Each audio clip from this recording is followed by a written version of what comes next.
It's fate time! Hello, welcome to another figure review. Today we're going to have a look at the figma number 538 from Fate Stay Night Heaven's Feel. It's Rider 2.0, and the 2.0 is the most important aspect of this figure. Rider has been one of these figmas that was released way back with the original Fate Stay Night lineup and has become somewhat of a collector's item, has been really racking up some big prices on the second-hand market. So we've all been waiting for it. 2.0 is finally here. It's upgraded, it's better, and it's at the regular price point. So I'm ecstatic, I'm super excited. This one has been delayed many times, so let's get on with it. First things first, it's kind of hard to stand up without the base because of the long hair, and also the legs are a little bit wobbly. However, the figure stands at about 15 centimeters to the top of her head, which means we are going up to 5.9 inches tall. Size comparisons. Here's Jolter, SH Figure Arts Goku and Krillin, NECA Michelangelo, Figma Saber and Sakura, and Darkseid. Want to hear a little bit of personal trivia? Rider was probably the first Fate character I've ever seen, like way back in the day. I remember seeing just pictures of this mysterious looking ninja girl with the mask on, and I was always wondering, who the hell's that? And why is she so sexy? But anyway, that's that. That was really ages ago. Having a look at the figure, you have the eyes, which are very important for the Medusa. Big, creepy scare, just really non-expression in there. As you have also this symbol on the forehead, which is just printed on there. Everything looks clean. So while I'm editing this, I'm looking at the hair again, and I completely forgot to mention, but look at how muddy this looks. It feels like there's some detail missing in this one. Just wanted to point that one out.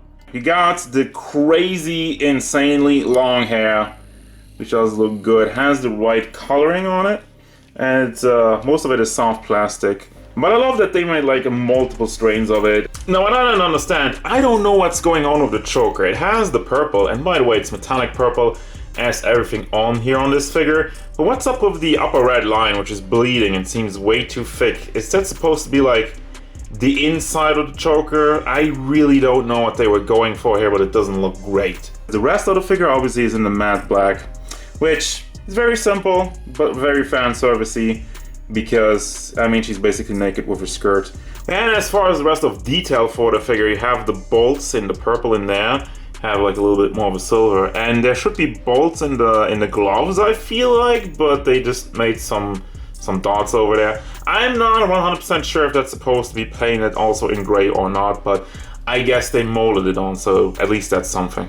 And you know what time it is? It's sponsor time. Just a black pantsuit to line up with the rest of the outfit. Would have been interesting if it would have been a white or something a little bit more fancy. But whatever, moving on, you do have one of the gimmicks, the extending hip gimmick, which they sometimes do, they sometimes don't do.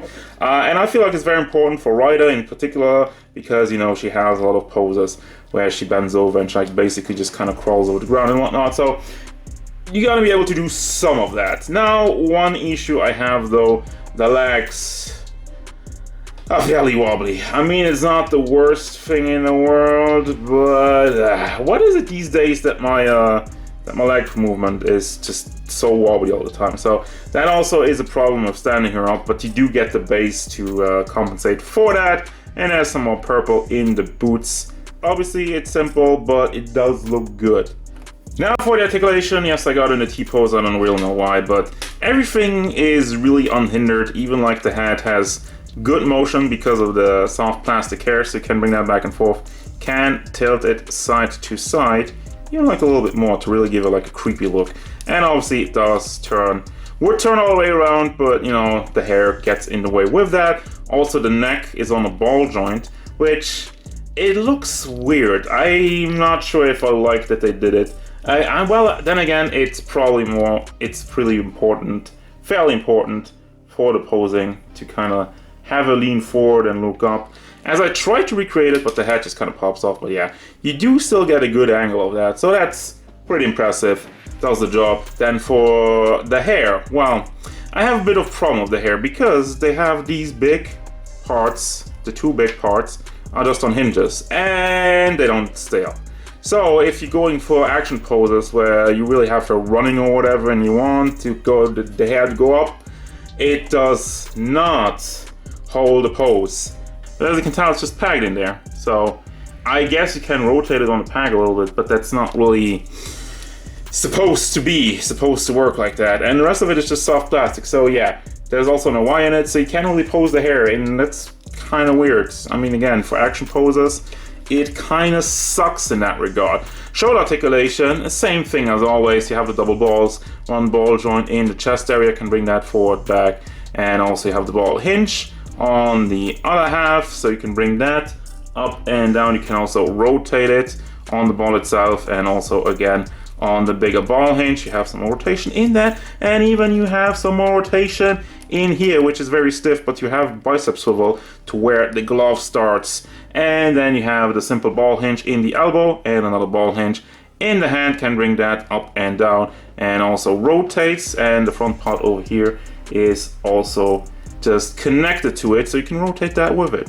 to always line it up correctly. By the way, the front part of the arm, well, the forearm, also has a little bit of wiggle motion. Wouldn't push that too far because those tend to break off if you go too rough with it. Then you have the chest area, moves back and forth, does leave a little bit of a gap if you pull it all the way back, but it's fine.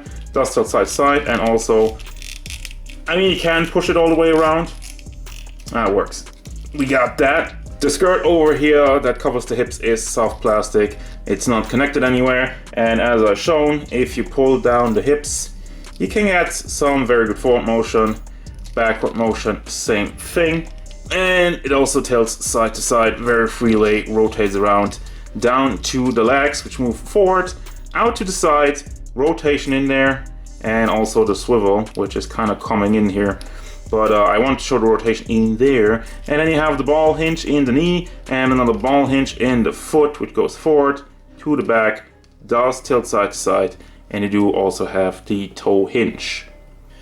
So here's the accessories and the reason why the box is so big. Starting off with the face sculpts, you have the one smiling face and the angry gritting teeth face. Both look pretty clean, don't have any issues generally with the paint, by the way.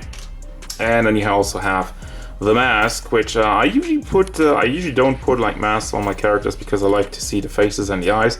However, I feel with this one, the mask is coming on. Let me just get this out of the way. Here's the base.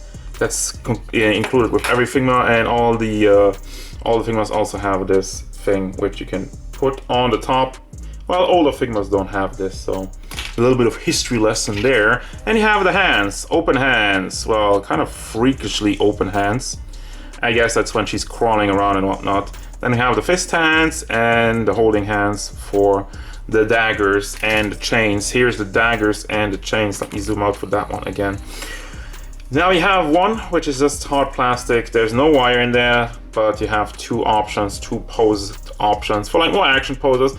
And I appreciate that. I like the idea. Would have preferred if it would have been with wire, but you know, whatever. You got like these predetermined poses, which still look dynamic and nice. But honestly, what I just cherish a lot more are the ones with the real chain. You know, you can't action pose it, but who cares? I love it when you just put like a real chain on there. Can wrap it around the figure or whatever, and you can make up your own stuff. And also, by the way, here's the Figma back, which is included with every Figma. And since this is a fan service channel, of course, I tried to do the somewhat infamous ass in the air pose, which doesn't really work. Nice cheeks, however. The main problem with it is that you can't really move the legs far enough down. Like, honestly, the hips really bend in a good way. Also, the chest area goes far enough. But yeah, when it comes to really raising this entire area, you can tell it does work, as this one pops off again. But you can tell it does work. It gets a good angle. But when it comes down to getting the legs down, you're just kind of blocked over here. They should have made a cut in here, so that would have facilitated that. Final thoughts, but before I do, there's like also the thing that they painted her boobs, made the line over there, and like the inside of there is purple, which it shouldn't be, but you know, it's something that you're probably not gonna notice unless you're looking in there, which who can blame you? Anyway, final thoughts of the figure. Overall, I feel like one of the most important aspects of her is the mobility, and I feel like this figure accomplishes that mostly. As I was saying, the butt in the air pose doesn't really work that much, but you could cut up the skirt, and I think you would get very close to doing it if you want to do that. The accessories, you know, I love the real chain, and I love like having also action post chain like the plastic one. Would have been cool if it would have been a wire, but you know, as it is, you do have still both the option to just have a regular real chain or to have it post. And finally, the figure, as simple as it is, it does look good. There's not really any issues with the paint on it. Except for that. Yeah, the only issues I have are like quality control issues that not everybody's gonna have. As I was saying, the front part of the hair constantly falls off when I try to pose her, and also the extremely wobbly legs are a bit of a disappointment. I do recommend this one, obviously, if you're a Fate fan. You've been waiting on this one for a long time, as I have. As usual, thank you very much for watching. Don't forget, if you enjoyed this review, hit it up with a like and subscribe to the channel so you can stay tuned for more figure reviews, card game stuff, and whatever Ryder wants.